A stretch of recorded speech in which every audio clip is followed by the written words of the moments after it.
I stood in the glass-walled conference room, silence pressing like humidity before a storm. Across the table, the partners from Sterling Cooper smiled like wolves in tailored suits, and there he was. Mark, my so-called brother in the grind, signing, laughing, shaking hands with Victor Sterling himself. My jaw clenched. I couldn't feel my hands. 3 hours earlier, Mark and I had walked out of the same cab, joking about oysters at Balthazar. I bought the coffee. He talked about legacy. Now he was across enemy lines, laughing like the last 10 years meant nothing. I didn't say a word. I walked out. Outside, Broadway blurred into light and noise. My phone vibrated. A message from Mark. "Let's talk. Not what it looks like." I didn't respond. I wandered until my legs gave up and I collapsed on a bench near Union Square. My brain looped one image. His hand, firm in Sterling's. It didn't make sense. Mark hated Sterling. We both did. My father's name was still dirt in the industry because of that man. I stared at the skyline. Glass, steel, deception. A memory hit. 12 years ago, me and Mark standing in front of my dad's foreclosure sign, both of us vowing we'd rise together. "We're not them," he said. "We build different." Lies. A shadow passed. I looked up. Melissa, our intern, was standing over me, confused. "Are you okay, Richard?" I must have looked like hell. "No," I said flatly. "I think I just got stabbed by my best friend." She sat beside me, unsure. "The Hamptons deal?" I nodded. "They leaked it to Sterling Cooper?" I laughed once, bitter. Number Mark gave it to them. She gasped, but I was already up. Enough. No more wallowing. My phone buzzed again. Voicemail this time. Mark's voice tense. "You need to trust me." I did what I had to. "Just meet me." I deleted it, then paused, recovered it. There was something in his voice. Not guilt, not fear. Purpose. I called him back. One ring. "I'll meet you," I said, "but not to forgive you." He exhaled. "Fair enough. Come to 47th and Lex. Tonight." I hung up. My heart pounded like it knew something I didn't. One last look at the skyline. Then I started walking. The war had begun. We met in the shadow of the MetLife building, not the kind of place you choose for reconciliation. Mark leaned against a lamppost, collar turned up, like we were trading secrets instead of history. I didn't shake his hand. "So," I said, "how much did they pay you to screw me?" He flinched. "It's not like that." "Then what is it like?" I snapped. "Because from where I'm standing, you sold out everything we built." "I sold them something they think is real," he said, voice low. "But it's not. It's a setup." I blinked. "A setup?" Mark pulled out a folder. Inside, schematics, emails, maps. All of it centered on one name, Victor Sterling. "Remember how your dad lost the Lexington block?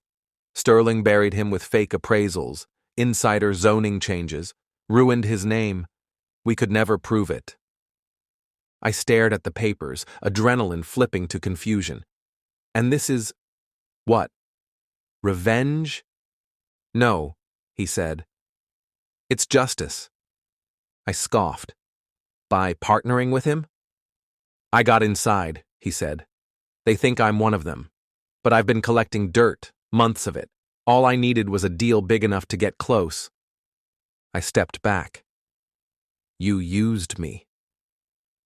"I protected you," he shot back. "You were never on any paper.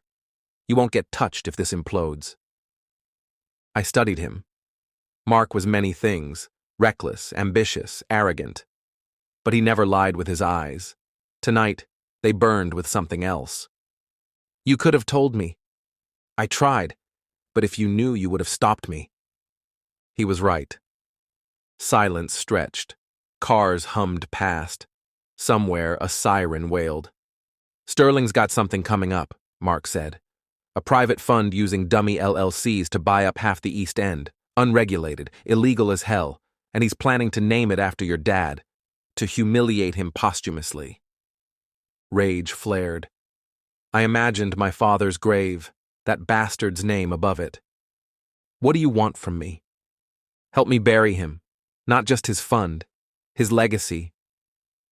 I paced, mind spinning. If we exposed Sterling, it wouldn't just ruin him, it'd shift the whole damn market. But if we got caught, we'd be finished. Why now? I asked. Mark looked at me, dead serious. Because if we don't do it, nobody will. I took the folder. My fingers trembled. I'll look into it, I said. But if I find even one lie, you won't, he said. I turned to go. Rich, he called after me. We can make this right. For your dad. For us. I didn't look back, but I didn't throw the folder away. That night, I didn't sleep. I didn't eat. I read everything, twice. The pieces clicked. Emails, contracts, audio. Sterling had built his empire on blood and ruin. By dawn, I knew what I had to do. Not for Mark, not even for my father. For the kid I used to be, standing outside that foreclosure sign, swearing I'd never let it happen again. I made my move the next morning. Sterling Cooper's Midtown office buzzed with Friday energy.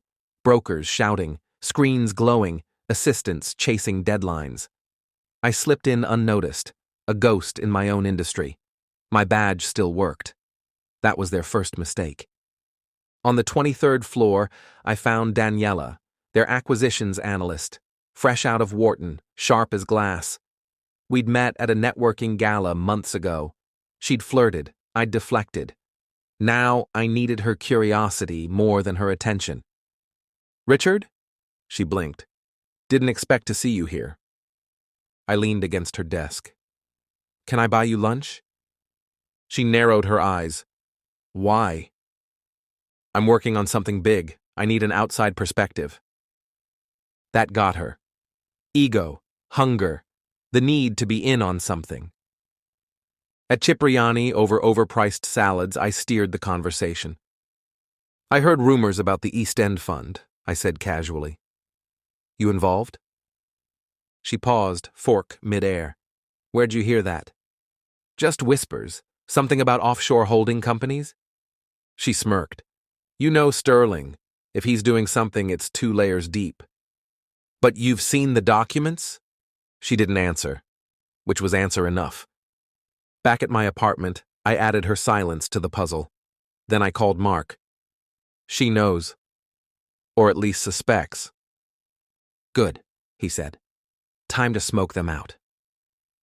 We started leaking. Not overt attacks, hints, whisper campaigns.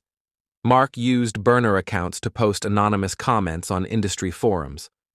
I dropped questions during networking events, like seeds on fertile ground. Why is Sterling buying old motels in Montauk? Anyone else notice a spike in shell company transactions? Who's East End Revitalization Corp., and why is it all Delaware registered? The industry noticed. Investors grew cautious. Agents whispered. By the end of the week, Sterling's name buzzed with doubt. And then came the gala. Annual real estate ball. Black ties, champagne, fake laughs. Sterling stood at the center like a king. I approached with a glass in hand and poison in my smile. Victor, I said. Hell of a year. He turned, eyes narrowing. Richard, still bitter about the Hamptons? I sipped. Not bitter, just watching, enjoying the show. He smirked. You always did lack the stomach for the real plays. Mark appeared behind me, flanking. The prodigal son returned. Sterling raised a brow. You two back together? Mark just said, You should check tomorrow's journal. Sterling's smile faltered for the first time. We walked away. That night, we pushed the last domino, a PDF dump to a whistleblower journalist. Names, dates, emails. By dawn, it was front page. Real estate mogul implicated in multi-million fraud, legacy at risk. Sterling Cooper's phones lit up. Clients withdrew. Regulators pounced. And me? I went to my father's grave. No words, just silence. Then back to work. Because the game wasn't over. Not yet. Sterling's empire cracked, but didn't crumble. Not instantly. There's something terrifying about a wounded predator. He didn't disappear. He adapted. Hired crisis PR. Sacrificed 2 executives. Blamed unauthorized transactions. But the court of opinion had already shifted. The whispers didn't stop. They turned into verdicts. Meanwhile, I moved in shadows. Mark and I worked like surgeons. Quiet, precise, detached. We built an LLC under an LLC, masked our signatures, and approached his former clients, the ones who still hadn't decided whether to jump ship. They jumped. And the funny thing? Nobody asked questions. They wanted out of Sterling's chaos. We just offered the lifeboat. But it wasn't just about the business. It became personal again, the night Melissa, our intern, stormed into my office, phone shaking in her hand. "He said your father deserved it, Richard." I took the phone, a voicemail. Victor's voice, smug, drunken, venomous. "If he couldn't play the game, he shouldn't have sat at the table. You're lucky I let you keep your name." I didn't throw the phone. I crushed the armrest of my chair instead. That night, I met Mark on a rooftop in Tribeca. "Change of plans," I told him. "We're not just taking his clients, we're erasing him." He nodded once. "You sure?" I didn't answer, just handed him the tape.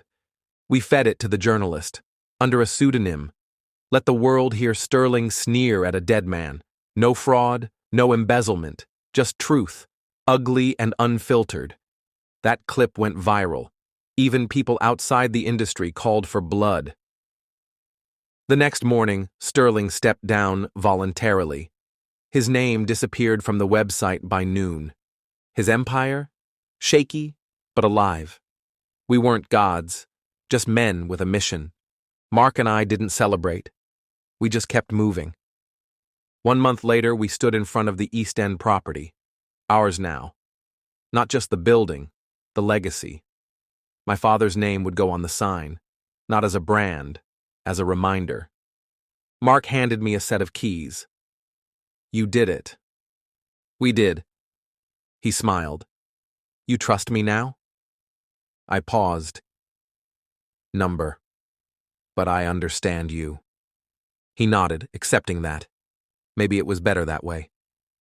As we walked back to the car, the wind off the water cut sharp through our coats. Behind us, the sun lit up the glass windows, a building that almost destroyed my family now under my control. I didn't smile, just stood there a little longer, then turned away.